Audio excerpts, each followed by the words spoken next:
ఎన్నికల్లో గెలిపే లక్ష్యంగా ముందుకెళ్తున్న టీడీపీ జనసేన అభ్యర్థుల తొలి జాబితాను ప్రకటించింది. ఫస్ట్ జాబితాలో మొత్తం సీట్లకు గాను అభ్యర్థులను ప్రకటించారు.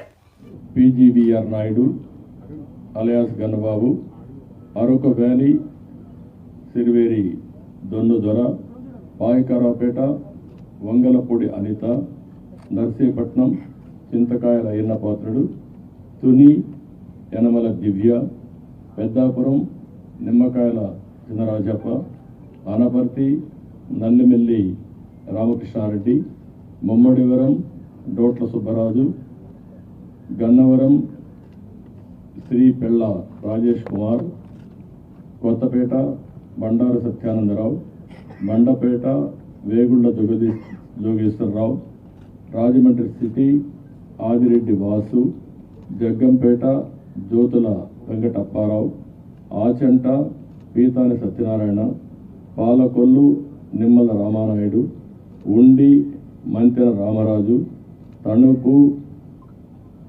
అరిమెల్లి రాధాకృష్ణ, ఏలూరు బడేటి రాధాకృష్ణ, చింతలపూడి సోంగార్ రోషన్, తిరువూరు కొలికపూడి శ్రీనివాస్, నూజివీడు కొలుసు పారసార్థి, గన్నవరం యాడ్లగడ్డ వెంకట్రావు, గుడివాడ వెనుగంట రాము, పెడన కాగిత వెంకట కృష్ణప్రసాద్, మచిలీపట్నం కొల్లు రవీంద్ర, పామర్రు వర్ల కుమార్ రాజా, Vijayawada central bonda Uma,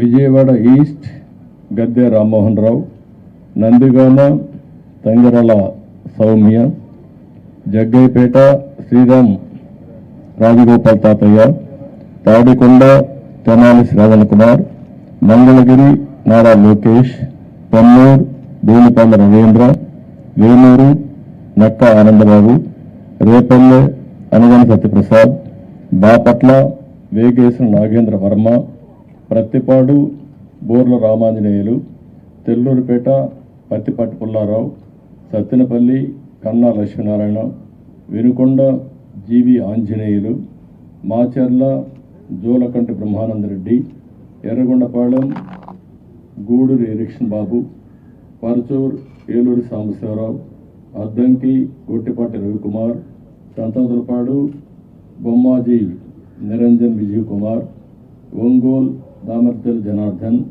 Janardhan Rao, Kondapi Dola Sri Bala Veeranjaneya Swamy, Kanigiri Mukku Ugra Narasimhareddy, Kavali Kavya Krishnareddy, Nellore city P Narayana, Nellore rural Kotamreddy Sridhar Reddy, Guduru Pasam Sunil Kumar, Sullurpeta నెల్గొల Vijayasri, Udayagiri Kakarla Suresh, Kadapa Madhava Reddy, Rayachoti Mandapalli Ramprasad Reddy, Pulivendula Marreddy Rabindranath Reddy, Mydukur Putta Sudhakar Yadav, Allagadda Bhuma Akhilapriyareddy, Srisailam Budda Rajasekhar Reddy, Kurnool TG Bharath, Panyam Gowru Charithareddy, Nandyal NMD Farooq, Banaganapalli BC Janardhan Reddy, Dhone Kotla Suryaprakash Reddy,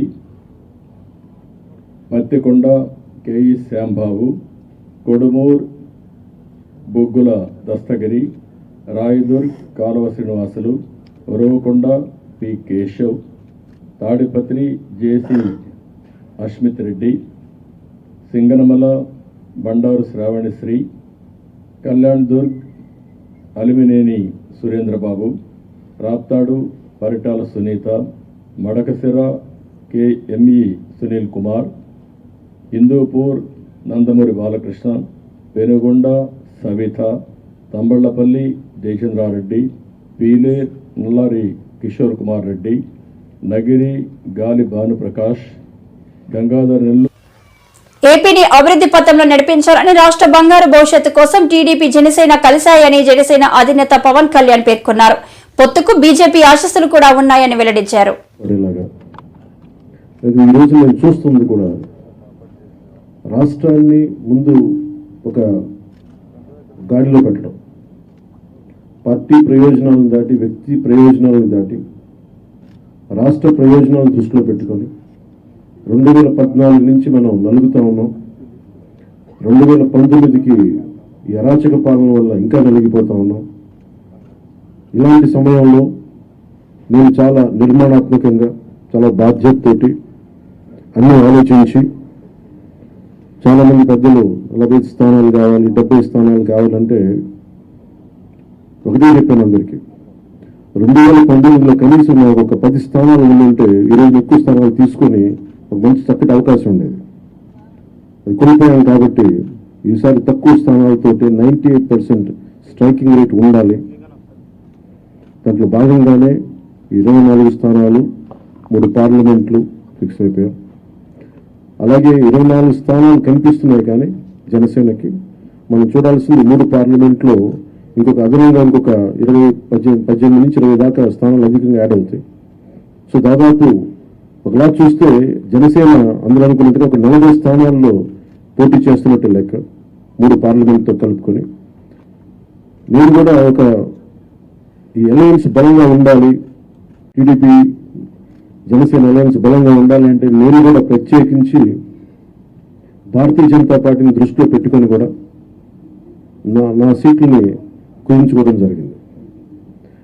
ఇది మన నాయకులందరికీ కూడా వ్యక్తి ప్రయోజనాలను పక్కన పెట్టి రాష్ట్ర ప్రయోజనాలని ముందుకు తీసుకెళ్దాం. ఓటు ట్రాన్స్ఫర్ అయిన రోజున ఎవరైతే త్యాగాలు చేశారో, ఎవరైతే కష్టపడి పనిచేశారో ప్రతి ఒక్కరికి పేరు పేరున ఈ సభావేదిక మీదుగా నేను తెలియజేసుకుంటా ఉన్నాను. ప్రతి ఒక్కరికి మీ ప్రతిభతోటి, మీ సమర్థతతోటి, మీ అనుభవం ఎలా ఉందో దానికి తగ్గ ప్రతిఫలం ఉంటుంది భవిష్యత్తులో. పదవులు మన ప్రభుత్వం స్థాపించిన వెంటనే ఎలాంటి పదవులు మీ సమర్థతకి, మీ ప్రతిభకి తగ్గట్టుగా ఖచ్చితంగా మీకు అండగా ఉంటామని తెలియజేసుకుంటూ, ప్రతి జన సైనికులకి, ప్రతి వీర మహిళలకి, ప్రతి జనసేన మద్దతుదారులందరికీ కూడా మన ఓటు టీడీపీకి వెళ్ళటం ఎంత ముఖ్యమో టీడీపీ ఓటు కూడా మనకు రావడం అంతే ముఖ్యం. జనసేన ఓటు ఖచ్చితంగా టీడీపీకి ట్రాన్స్ఫర్ అయితేనే ఈ రాష్ట్రం చాలా అద్భుతంగా ఉంటుంది. ఎట్టి పరిస్థితుల్లో కూడా ఓటు ట్రాన్స్ఫర్ అనేది ఖచ్చితంగా జరగాలి. అందుకని ఎలాంటి పొరపక్షాల మధ్యలో 1-2 వచ్చిన వైసీపీ దుష్ట పండాగాలు పని ఏదైనా ఎలాంటి విభేదాలు సృష్టించినా వాటిని మేము అందరం సమర్థవంతంగా ఎదుర్కోవడానికి, కలిసికట్టుగా ఎదుర్కోవడానికి మేము పూర్తి సంసిద్ధతతో ఉన్నాం. ఆయన సిద్ధమని చావగొడతా ఉన్నారు. బాబు నీకు యుద్ధం ఇస్తాం, నీకు అది ఎందుకు యుద్ధం చేస్తామంటే ప్రజలు తిరిగి ఆంధ్రప్రదేశ్ని గాడిలో పెట్టడానికి యుద్ధం చేస్తాం. ఇక్కడ మనస్ఫూర్తిగా ప్రజలందరికీ కూడా చాలా శుభదినం. మనం ప్రభుత్వాన్ని స్థాపిస్తున్నాం, మనం గెలుస్తున్నాం. జై జనసేన, జై టీడీపీ, జై హింద్.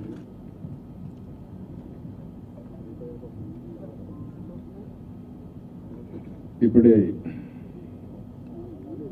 జనసేన అధినేత పవన్ కళ్యాణ్ గారు చెప్పిన దాన్ని పూర్తిగా సమర్థిస్తూ, ఈరోజు ఈ కలయిక రాష్ట్ర భవిష్యత్తు కోసం, ఏ 2 వ్యక్తుల కోసమో, ఏ 2 పార్టీల కోసం కాదు, 5 కోట్ల ప్రజలు. విశాఖపట్నం జిల్లా మధురవాడ జీవీఎంసీ జోన్ 2 పరిధి 6వ వార్డులో శుక్రవారం ఎల్ఐజీ హౌసింగ్ దగ్గర ఉన్న సన్షైన్ పార్కులో ఓపెన్ జిమ్, వేప చెట్టు పార్కులో పలు అభివృద్ధి కార్యక్రమాలకు శంకుస్థాపన చేసిన ఎమ్మెల్యే అవంతి. విశాఖపట్నం జిల్లా మధురవాడ జీవీఎంసీ జోన్ 2 పరిధి 6వ వార్డులోని శుక్రవారం ఎల్ఐజీ హౌసింగ్ దగ్గర ఉన్న సన్షైన్ పార్క్లోని ఓపెన్ జిమ్, వేప చెట్టు పార్కులోని ఓపెన్ జిమ్, షుగర్ ఫ్యాక్టరీ లేఅవుట్లోని ప్రహరీ కూడా ఓపెన్ జిమ్, సంపత్ నగర్లో 18.89 లక్షలతో వ్యయంతోని పార్కు అభివృద్ధి పనులకు గాను ఎమ్మెల్యే అవంతి శ్రీనివాస్, కార్పొరేటర్ లక్ష్మీ ప్రియాంక స్థానిక నేతలతో కలిసి శంకుస్థాపన చేశారు. అనంతరం లక్ష్మీ ప్రియాంక ఈ సందర్భంగా మాట్లాడుతూ, గత ప్రభుత్వంలో చంద్రబాబు నాయుడు ఎన్నికలు అయిపోగానే ప్రజలను మర్చిపోయారని, కానీ జగన్మోహన్ రెడ్డి నాయకత్వంలో ఇచ్చిన హామీలే కాకుండా ఇవ్వని హామీలను కూడా అమలు చేశారని చెప్పారు. నవరత్నాలు, నవనీకం ద్వారా 23 రకాల కార్యక్రమాల్ని మీ ఇంటి ముందుకు వాలంటీర్లు, సచివాలయ వ్యవస్థ ద్వారా తీసుకువచ్చారంటూ తెలియజేశారు. ఈ కార్యక్రమంలో భీమిలి నియోజకవర్గ ఇన్ఛార్జ్ ముత్తంశెట్టి మహేష్, నగరాల కార్పొరేషన్ చైర్మన్ పోతిన శ్రీనివాస్, 6వ వార్డు అధ్యక్షులు బొట్ట అప్పలరాజు, పీలా సూర్బాబు, పోతిన ఎల్లాజీ, గొంటుపోయిన సంజీవ్, కనకరాజా సియాద్రి, మెజ్జాడ రమణమూర్తి, కొండపల్లి వరలక్ష్మి, జామి శివ, కాలనీ వాసులు, కార్యకర్తలు, అభిమానులు తదితరులు ఈ కార్యక్రమంలో పాల్గొన్నారు. గౌరవనీయులు మన భీమిలి ఎమ్మెల్యే శ్రీ అవంతి శ్రీనివాసరావు గారికి, అలానే ఇక్కడికి వచ్చిన అధికారులకి, వైఎస్ఆర్సీపీ కుటుంబ సభ్యులందరికీ, ఇక్కడ colony Sampath Nagar colony association presidents members అందరికీ నమస్కారాలు తెలియజేసుకుంటూ చాలా హ్యాపీగా ఉంది. లెస్ దెన్ 2 weeks టైంలో అనుకుంటా మరి ఎక్కడ జరిగినటువంటిది ఎమ్మెల్యే గారి చొరవతో, ఆయన ఆశీర్వాదంతో ఇంత ఫాస్ట్గా ఫౌండేషన్ వేయడానికి మరి సహకరించిన మన ఎమ్మెల్యే గారికి సభముఖంగా ధన్యవాదాలు తెలుపుకుంటూ 6వ వార్డు తరపు నుంచి, సంపత్ నగర్ కాలనీ తరపు నుంచి, అలానే దీన్ని స్పీడప్ చేసిన ఏఈ గారికి కూడా మరొకసారి ధన్యవాదాలు తెలుపుకుంటూ నెక్స్ట్ వీకే ఈ వర్క్ స్టార్ట్ అవుతుందని చెప్పారు. చాలా సంతోషం. అలానే సంపత్ నగర్ లాస్ట్ 2-3 yearsలోనే మనం 2.5 crores పైగా డెవలప్మెంట్ ఖర్చు చేయడం జరిగిందండి. మన ప్రభుత్వం జగన్మోహన్ రెడ్డి గారు ముఖ్యమంత్రి అయిన తర్వాత మీ అందరికీ తెలిసినటువంటిదే, సంక్షేమం అభివృద్ధి అనేది ఒక 2 కళ్ళుగా రాష్ట్రం డెవలప్మెంట్ జరుగుతుంది. అర్హత ఉన్న ప్రతి వారికి ఎన్నో పథకాలు డైరెక్ట్గా రావడం జరుగుతుంది. అలానే మన కాన్స్టిట్యున్సీకి వస్తే మీరందరూ ఒకసారి ఆలోచించాలి, గత ఉన్న ప్రభుత్వానికి ఈ ప్రభుత్వానికి తేడా ఏంటి, ఎన్ని పథకాలు వస్తున్నాయి, ఎంత అభివృద్ధి జరుగుతుంది, అలానే గత ఎమ్మెల్యేకి ఇప్పటికి ఏంటి తేడా అనేది మీరు ఒకసారి ఆలోచించి, మరి 2 నెలల్లో మనకి ఎలక్షన్స్ రాబోతున్నాయి. అవంతి శ్రీనివాసరావు గారి గురించి అందరికీ తెలుసు. లాస్ట్ 2 years నుంచి ఏ ఎమ్మెల్యే కూడా ఇంత కష్టపడ్డాం నేనైతే చూడలేదండి. మనందరం రోజు చూస్తూనే ఉంటాము, న్యూస్, టీవీ ఛానల్స్. ఎవరైనా వీక్లీ అట్లీస్ట్ 1 day బ్రేక్ తీసుకుంటారు. సార్ సండే కూడా గడప గడప కార్యక్రమానికి అటెండ్ అవుతున్నారు. So most hard working MLA అని నేను గట్టిగా చెప్పగలను. మా నాన్నగారనే కాదు, మీరందరూ చూస్తున్నారు, మా వెనకాల నాయకులు కూడా ఉన్నారు, అందరికీ తెలుసు.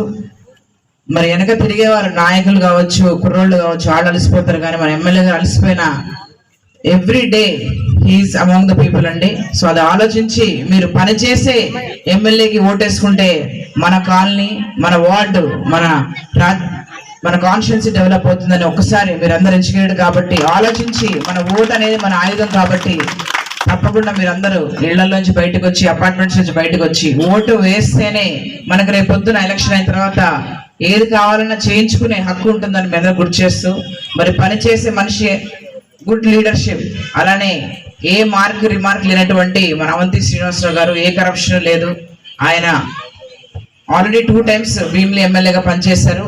మీ అందరి ఆశీర్వాదంతో తప్పకుండా హ్యాట్రిక్ సాధించి మళ్ళీ మనకు అవంతి గారు ఎమ్మెల్యేగా రావాలని, తప్పకుండా మన కాలనీలో ఏ సమస్య ఉన్నా కానీ, కొంచెం లేట్ అవ్వచ్చేవో కానీ 100% ఆయన మాటిస్తే ఆ పని తప్పకుండా నెరవేరుస్తారు.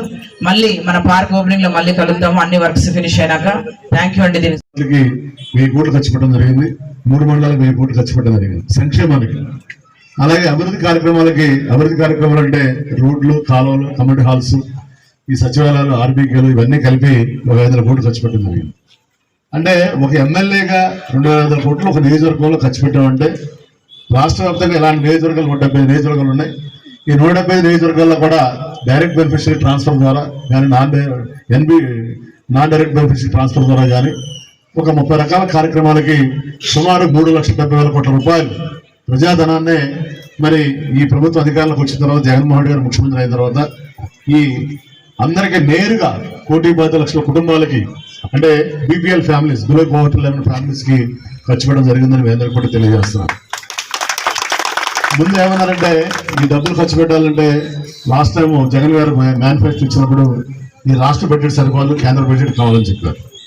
తర్వాత డబ్బులు ఖర్చు పెడుతున్నప్పుడు చాలా మంది ఏం చెప్పారంటే, రాష్ట్రం మొత్తం అప్పుల పాలు అయిపోతుంది, శ్రీలంకలో అయిపోతుందని చెప్పారు.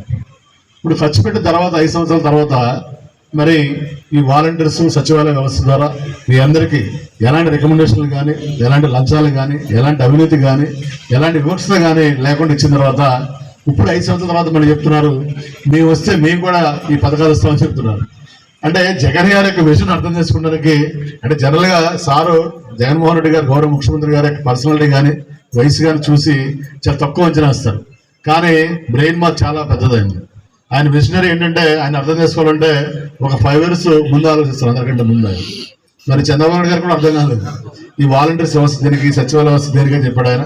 ఇవాళ ఏమో మళ్ళీ వాళ్ళని మేము కూడా కంటిన్యూ చేస్తామని చెప్తున్నారు. ఈ పథకాలు దేనికన్నారు ముందు, ఈ పథకాలు మళ్ళీ మేము వస్తే మేము కూడా ఇస్తామని చెప్తున్నారు. అంటే వాళ్ళు మనం అర్థం చేసుకోవాల్సింది ఏంటంటే కరోనా టైంలో ముఖ్యంగా కరోనా టైంలో మనందరం కూడా భయపడ్డాం, మా నాయకులు కూడా భయపడ్డారు చాలా మంది. 2 సంవత్సరాలు అందరూ కూడా సఫర్ అయ్యాము, చాలా స్ట్రగుల్ అయ్యాము. ఉద్యోగాలు లేవు, ఉన్న ఉద్యోగాలు ఊడిపోయినాయి. తర్వాత మొహమ్మహాలు చూసుకున్నా కూడా చాలా ఇబ్బందులు పడ్డాం. ఈవెన్ చనిపోయిన డెడ్ బాడీని కూడా మనం క్రిమేషన్ కూడా చాలా ఇబ్బందులు పడ్డాం అనేది గుర్తుంది కదా. అలాంటి టైంలో కూడా ఈ వాలంటీర్స్ వ్యవస్థ, సచివాలయ వ్యవస్థ ద్వారా ప్రజా సాధికార సర్వే చేసి ఎవరెవరికి ఎంత జబ్బులు వచ్చినాయి అనేది టెస్టులు చేయటం, ఎక్కువ మందికి ఈ ట్రేసింగ్ చేయటం, తర్వాత ట్రీట్మెంట్ ఇప్పించడం.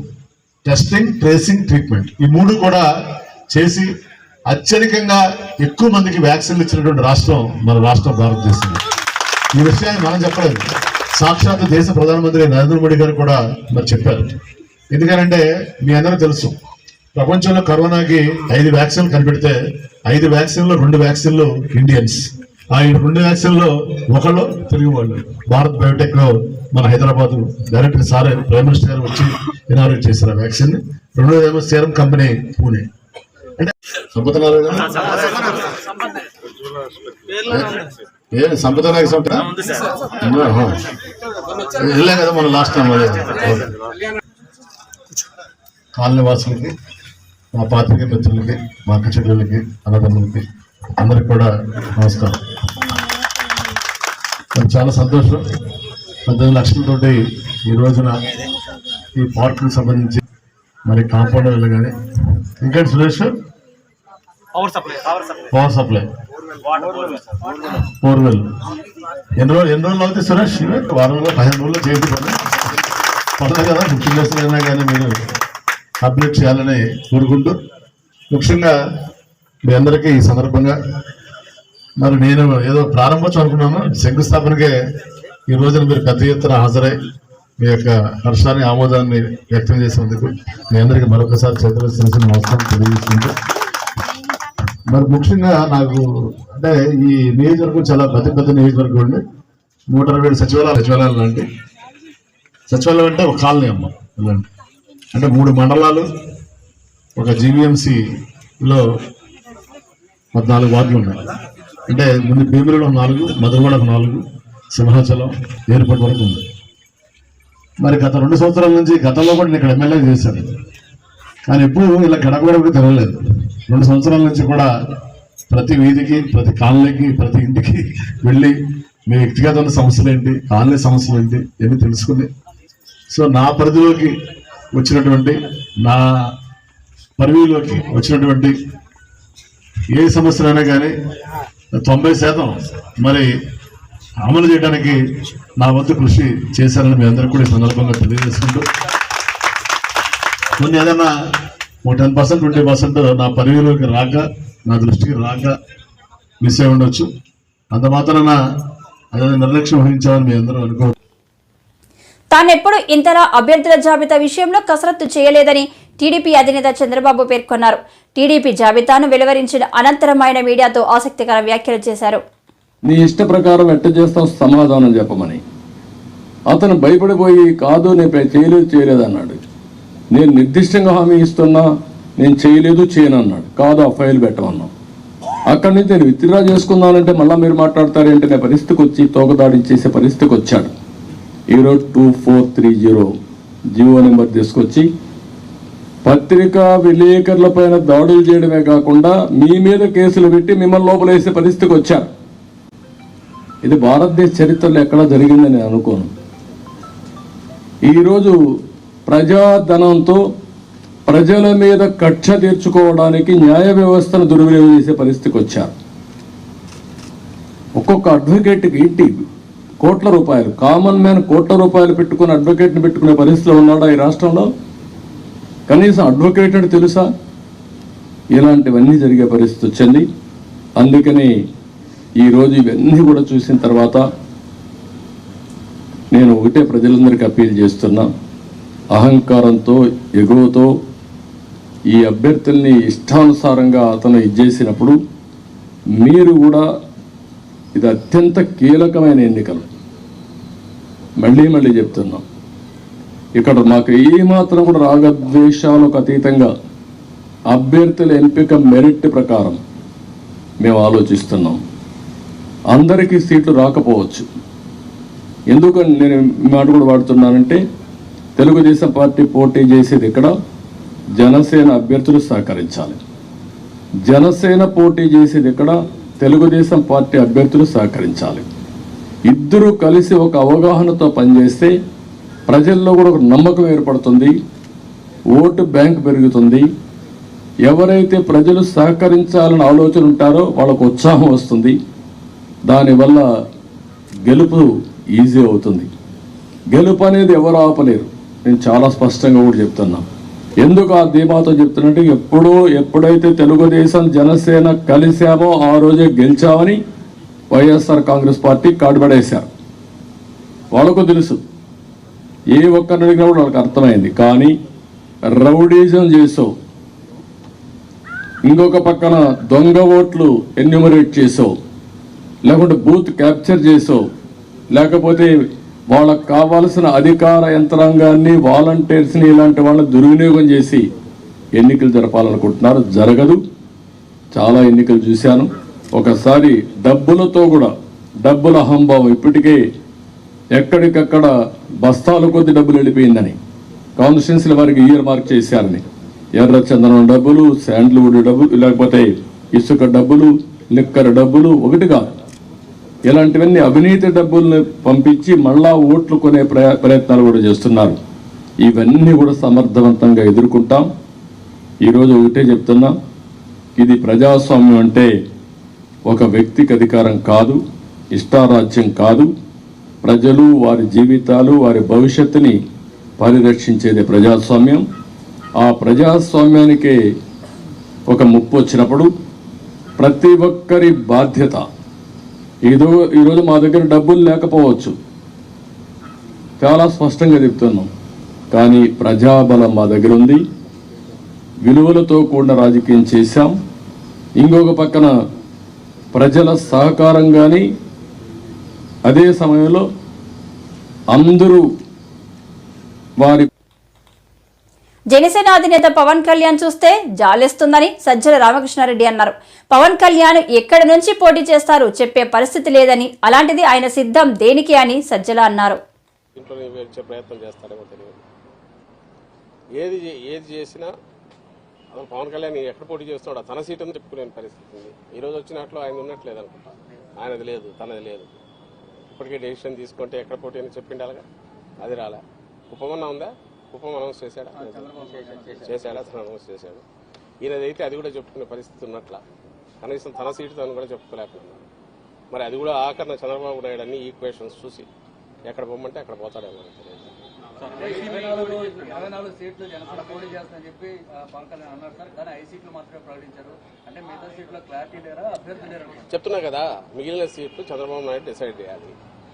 అది జనసేన కూడా ఈయనే ఇవ్వాలి. అసలు ఫస్ట్ థింగ్ 24 సీట్లు, అసలు 175 వైఎస్ఆర్సీపీ నిలబడినాం. 2014 మాకున్న ఇది వచ్చి 18 సీట్లలో పోటీ చేయడం ఒకటే. అంతకుముందు పులివెందుల ఇది గెలుచుకోవడం. అలాంటిది 2014లో ఎన్నికలకు మొత్తంగా ప్రిపేర్ అయ్యాం. అంతకుముందు స్థానిక సంస్థలు కానీ, అంటే రాజకీయ పార్టీ విశ్వసనీయత కలిగిన నాయకుడు ఉంటే ఆ పార్టీ స్ట్రక్చరు 175 కాన్స్టిట్యున్సీలు 175 పెట్టాము. తెలంగాణలో కూడా ఎక్కడైతే మేము వద్దనుకున్న చోట కూడా కొన్ని చోట్ల పెట్టాము. 6% ఓట్స్ ఆ రోజు తెచ్చుకున్నాం పోటీ. ఇందులో ఒక పార్టీ ఎట్లుండాలి రాజకీయ పార్టీ అనేది జగన్మోహన్ రెడ్డి గారు చూపిస్తే, ఒక అవుట్ఫిట్ ఏదో పెట్టుకుని ఇది రాజకీయ పార్టీ అని చెప్తున్నది ఏదైతే జనసేన అంటున్నారో, ఇంత దరిద్రంగా ఇట్లా కూడా ఉంటారా అనేది చూడాలంటే ఆయన్ని పవన్ కళ్యాణ్ గారిని చూస్తే కనపడుతుంది. అందుకోసమే మీరు గమనిస్తే పార్టీ స్ట్రక్చరు ఏర్పాటు చేసుకోవడానికి కానీ 175 నియోజకవర్గాల్లో ఒక ఇన్ఛార్జీలు పెట్టుకునే ప్రయత్నం కానీ, అలాగే పార్టీ తరఫున కింద కమిటీలు వేయడం కానీ ఎందుకు చేయలేదంటే రేపు డిమాండ్ పెరుగుతుంది, చంద్రబాబు నాయుడుకి ఇబ్బంది కలుగుతుందని. జస్ట్ ఊరికే పార్టీ పేరు, గాజు గ్లాస్ గుర్తు ఈ రెండు పెట్టుకున్నాడు. అండ్ నేను ఇంతకుముందు అన్నట్టు 100% ఓన్డ్ సబ్సిడరీ కింద చంద్రబాబు నాయుడు అందరిని డిసైడ్ చేస్తాడు. ఇక్కడ విమర్శలను అక్కడ తీసుకెళ్లొచ్చు. అది ఇంకా ఆలోచించుకోవాల్సింది ఈయన మీద హోప్ పెట్టుకుని పవన్ కళ్యాణ్ మీద ఇన్నాళ్ళు కలలు గంటూ వచ్చిన వాళ్ళు ఎవరన్నా ఉంటే వాళ్ళు ఆలోచించుకోవాలి. వాళ్ళ పరిస్థితి ఏంది, వాళ్ళకి ఆఖరికి ఏమి ఇది అవుతుంది అనేది వాళ్ళు ఆలోచించుకోవాలా. ఇప్పటికైనా రియలైజ్ కావాలా. అంటే ఇలాంటి చంద్రబాబు నాయుడుకు లేకపోవడం 175 స్థానాల్లో ఇన్నాళ్ళు అధికారంలో ఉన్న తెలుగుదేశం పార్టీ 175 స్థానాలకు అభ్యర్థులను డిక్లేర్ చేయలేకపోవడం, అందులో ఇంకోరిని తీసుకొచ్చి 24 స్థానాలు వాళ్ళకి అనగడం, ఆ 24లో కూడా ఎవరు అనేది చెప్పలేకపోవడం, అంటే ఎంటైర్ థింగ్ ఈజ్ ఫ్లూయిడ్. ఇందులో బీజేపీలో కూడా ఒకవేళ పొత్తు కుదిరితే ఈయన పంపిస్తాడు అనుకుంటా, తన అభ్యర్థులనే పంపిస్తాడు.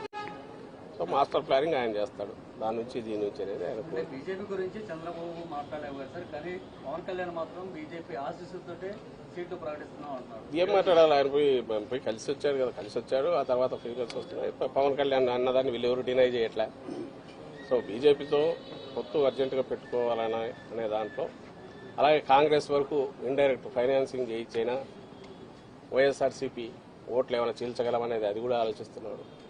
ఓవర్వెల్మింగ్ గా వైఎస్ఆర్ కాంగ్రెస్ పార్టీకి జగన్మోహన్ రెడ్డి గారికి ఉన్న పర్సెంటేజ్ పాజిటివ్ ఇది అయితే కనుపుతుందో, దాంట్లో ఏమాత్రం చిన్నది డెంటిన్ చేయాలన్నా వీలవుతుందేమో అని అన్ని రకాలుగా ఆయన ప్రయత్నం చేస్తున్నారు. ఇందులో పాజిటివ్ అజెండా కానీ, రాష్ట్రానికి ఇది చేయగలను కానీ, లేకపోతే రాష్ట్రానికి 14-19 మధ్య ఇది చేశానని చెప్పుకోగలిగిన ఇది కూడా ఏది లేకపోవడం ఆయన దౌర్భాగ్యం. అలాంటి ఎత్తిపోయిన కేసుకు సబ్సిడరీ కింద పోవడం ఈయన బలహీనత, ఈయన దారిద్ర్యం ఇది కనపడుతుంది దాంట్లో. వైసీపీ సిద్ధం అంటుంది, యుద్ధం చేస్తామని పీకే అన్నారు. మీరు రెడీగా ఉన్నారు? దేని మీద చేస్తారు? 24 మందిని పెట్టి ఆయన పెట్టుకుని 24 మంది కూడా ఎవరు అభ్యర్థులు తెలియకుండా, అది కూడా ఆయన ఇంటికి వెళ్ళి, చంద్రబాబు ఇంటికి వెళ్ళి ఆయన అనౌన్స్ చేసి ఈయన ఎవరి మీద యుద్ధం చేస్తాడు? గాల్లో తిప్పుకోవాల్సిందే, తిప్పడం తప్ప. మేమైతే చెప్తున్నాం, ఎంతమంది వచ్చినా మేమైతే సిద్ధం అంటున్నాం. దేనికి? ఎన్నికలకు రెడీ. నువ్వు ఆయన యుద్ధం అనడానికి నువ్వు 175 కాన్స్టిట్యూన్సీలు నీ మనుషులు ఎవరన్నా ఉన్నారా? లేక 24 కైనా నువ్వేమన్నా అనౌన్స్ చేయగలిగావా? చిలక పలుకులు పలికితే సరిపోతుందా? ఆయన అనుకున్నవి, చంద్రబాబు అనుకున్నవి నేను చిలక పలుకులు పలుకుతున్నాను తప్ప అంతకుమించి తనకు సొంతం ఏమన్నా ఇది ఉంటాయి కదా. ఆ చిలక పలుకుల ద్వారానే ఇన్నాళ్ళు వాళ్ళు మీడియాలో రాసుకోవడం ద్వారా ఒక నెరేటివ్ ఏదో బిల్డ్ చేసే ప్రయత్నం చేశారు. రాష్ట్రంలో ఏదో ఘోరాలు జరిగిపోతున్నాయి. అయితే ఎందుకు నిలబడవంటే, నేను ఇంతకుముందు అన్నట్టు 87-90% మంది బెనిఫిట్ అయ్యారు ఇక్కడ రాష్ట్రంలో. ఏదో ఒక రకంగా కన్సిస్టెంట్గా అవుతున్నారు. వెల్ఫేర్ కావచ్చు, డెవలప్మెంట్ కావచ్చు కళ్ళ ముందు కనపడుతుంది. అది కంటిన్యూ కావాలని అందరూ ఓవర్వెల్మింగ్ కోరుకుంటున్నారు. కాబట్టి వీళ్ళ ఏ ఎత్తుగడలు వేసినా అవి అయితే నిలబడవు. బీజేపీతో పొత్తున ఆల్రెడీ ప్రయత్నాలు చేశారు. ఇప్పుడు ఇద్దరు 2 పార్టీలు అనౌన్స్ చేశారు. అంటే బీజేపీతో పొత్తు లేనట్టని భావిస్తున్నారు. బీజేపీ పొత్తు పెట్టుకోవాలని ఆత్రంగా ఉన్నాము. అయిపోయింది ఆల్మోస్ట్. నిన్న ఏదో చార్టర్డ్ ఫ్లైట్ అన్నారు, మొన్న పోతున్నాం అన్నారు. పవన్ కళ్యాణ్ బయటకు పోయమంటారు, నెక్స్ట్ చంద్రబాబు పోతాడన్నారు. వాళ్ళు ఎవరు పెట్టుకునేది అదొక పార్టీ. సరే, ఇది జనసేన కాదు కానీ చంద్రబాబు నాయుడు ఒక పార్టీ అని ఆయన చెప్పుకుంటున్నాడు కాబట్టి అది వాళ్ళ నిర్ణయం, పెట్టుకుంటారు లేదా. కానీ పెట్టుకునే దానికి వెంపర్లాడుతున్నాడు. అది పెట్టుకుని తద్వారా ఏదన్నా కొంత ఓట్లు గెయిన్ చేసుకోవాలని చూస్తున్నాడు. సకల శక్తులు కూడగట్టుకుని మమ్మల్ని ఢీకొనాలని చూస్తున్నాడు. లాస్ట్ డిచ్ ఎఫర్ట్స్ అంటారు కదా, దింపుడు కళ్ళ మాస, దాంతో ప్రయత్నం చేస్తున్నారు అనే దాంట్లో భాగంగా ఆయన పోయి అమిత్ షాను కలవడము, బీజేపీ వాళ్ళతో లోపాయికారిగా ఈయన ఏజెంట్లు ఉన్నారు కదా అక్కడ, టీడీపీలోంచి బీజేపీలో ఉన్న 4-5 నాయకులు, వాళ్ళ ప్రయత్నాలు ఇవన్నీ మీ మీడియాలో మీరే రాస్తున్నారు, బయటకు వస్తున్నాయి. అంటే ప్రయత్నాలు అయితే చేసుకుంటున్నాడు. అభ్యర్థులుగా పెట్టి రాష్ట్రం మీద కుదురుతుందని చంద్రబాబు. ఏది వైసీపీ రౌడీలను అభ్యర్థులుగా పెట్టి రాష్ట్రం మీద కుదురుతుందని చంద్రబాబు. ఆయన ఏదన్నా అనుకోవచ్చు, ఎవరు అనేది ప్రజలకు తెలుసు. ఆయన కేవలం పడికట్టు మాటలు 4 పెట్టుకునేందుకు మాత్రం ఎవరు ఇది అవుతుంది. ఈరోజు ఇది అంటున్నాడు, రేపు ఇంకొకటి అంటాడు. అసలు రాష్ట్రం నాశనం అయిపోతుంది అంటాడు, ఇంకో శ్రీలంక అయిపోతుంది అంటాడు. ఈయనేమో మరి ఆయన అనౌన్స్ చేసేవేమో